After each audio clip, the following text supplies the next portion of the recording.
Tuntuni joint family में रहती थी। उसने बचपन से ही अपनी माँ को किचन में काम करते हुए देखा था और घर के सारे काम करते हुए, और अपने पिता को खेतों में काम करते हुए देखा था। तभी से उसने सोच लिया था कि मैं अपनी ज़िंदगी ऐसे नहीं जीऊँगी। उसने सोचा था कि मैं अच्छे से पढ़ाई करूँगी और टीचर बनूँगी। यही सोचकर वह दिन रात पढ़ाई में लगी रहती थी और उसकी माँ भी उसका सपोर्ट करती थी। कहती थी, टुनटुनी तुम्हें जितना टाइम चाहिए पढ़ने के लिए ले लो। क्योंकि टुनटुनी की माँ रानो चिड़िया भी नहीं चाहती थी कि उसकी बेटी उसकी तरह जीवन बिताए। वह चाहती थी कि उसकी बेटी अपना अच्छा सा कैरियर बनाए और अपने फैसले खुद ले। इसीलिए वह अपनी बेटी टुनटुनी को पढ़ाई करने का पूरा समय देती थी, जबकि इसके लिए घर में उसे ताने भी सहने पड़ते थे अपनी जेठानी के। उसकी जेठानी को ये बिल्कुल नहीं पसंद था कि उसकी बेटियां हाई स्कूल इंटर पास करके अपने ससुराल चली गईं और रानो चिड़िया की बेटी और आगे पढ़ाई करेगी। इसलिए वह हमेशा अपने पति के कान भरती रहती थी कि इसकी भी शादी कर दो और इसे जल्दी से विदा करो। एक दिन सुबह के समय रानो चिड़िया की जेठानी रोली चिड़िया अपने पति से कहती है, अजी सुनते हो, अब ये टुनटुनी हाई स्कूल की परीक्षा पास कर ली है। इंटर करते करते इसे भी यहाँ से विदा करो, कोई चिड़ा देकर इसकी शादी कर दो।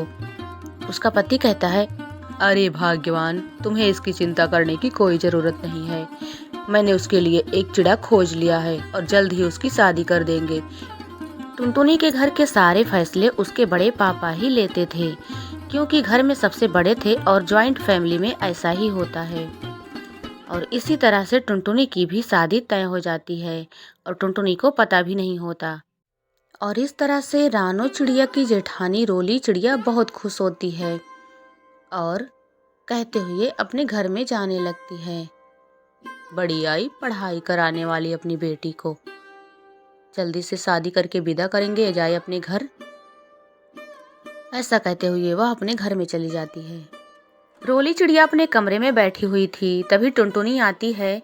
तब रोली चिड़िया कहने लगती है, टुनटुनी पढ़ाई ही करते मत रह जाना, अब घर के कामकाज सीखो, तुम्हारी शादी तय हो चुकी है। हमारी नाक कटाओगी क्या अपने ससुराल में जाकर? कभी भी वहां से कोई शिकायत नहीं आनी चाहिए तुम्हारी, समझ गई? आज से ही और अभी से ही अपनी माँ के साथ किचन के सारे काम करो और घर के और सारे भी काम सीखो। हमेशा किताब लेकर मत बैठी रहा करो, अब पढ़ाई करना बंद करो, ससुराल में किताब लेकर भेजेंगे क्या तुम्हें?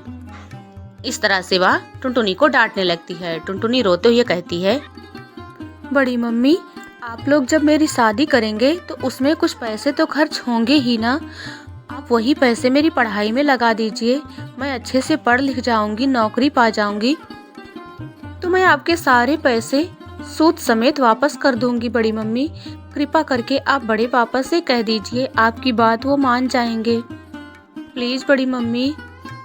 देखो टुनटुनी, मैंने तुम्हें इतना समझाया फिर भी तुम्हें कोई अक्ल नहीं आई।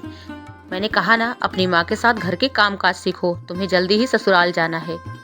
तुम हमारे सर पे एक बोझ की तरह हो, हम अपना बोझ कम करेंगे या तुम्हें पढ़ाई करा के और बढ़ाएंगे अपना बोझ। लड़कियां पराया धन होती हैं, जितनी जल्दी अपने घर चली जाएं उतना अच्छा है।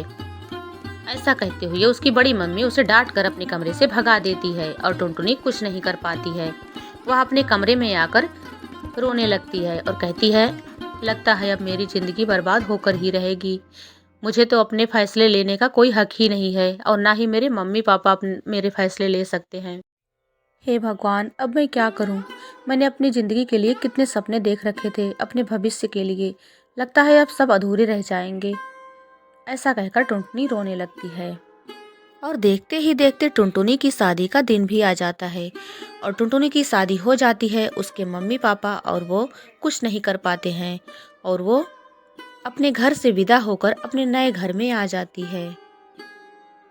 एक दिन टुनटुनी अपने घर में बैठी हुई थी, तभी उसका पति आ जाता है। टुनटुनी अपने पति से कहती है,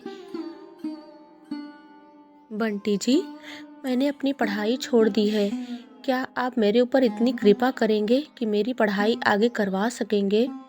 प्लीज़, मुझे पढ़ने का बहुत मन है, मैं अपना भविष्य बनाना चाहती हूँ, मैं इस तरह से ज़िंदगी घुट घुट कर नहीं जीना चाहती हूँ।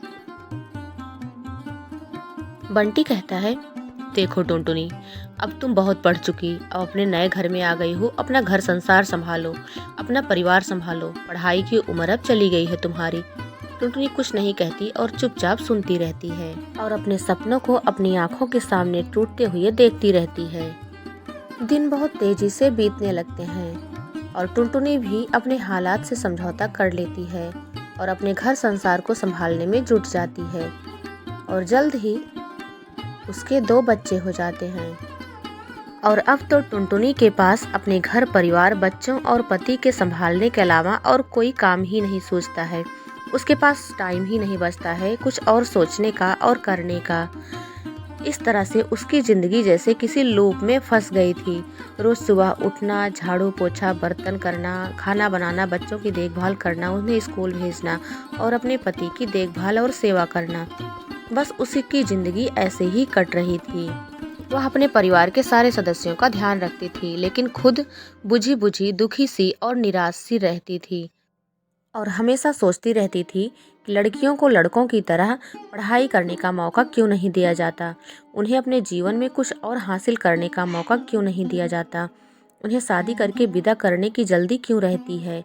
और सोचती है कि अगर मेरी बेटी हुई तो मैं उसके साथ ऐसा कुछ नहीं करूँगी, उसे ज्ञान प्राप्त करवाऊँगी, उसे शिक्षित करूँगी और उसको ज़िंदगी में कुछ हासिल करने का मौका दूँगी।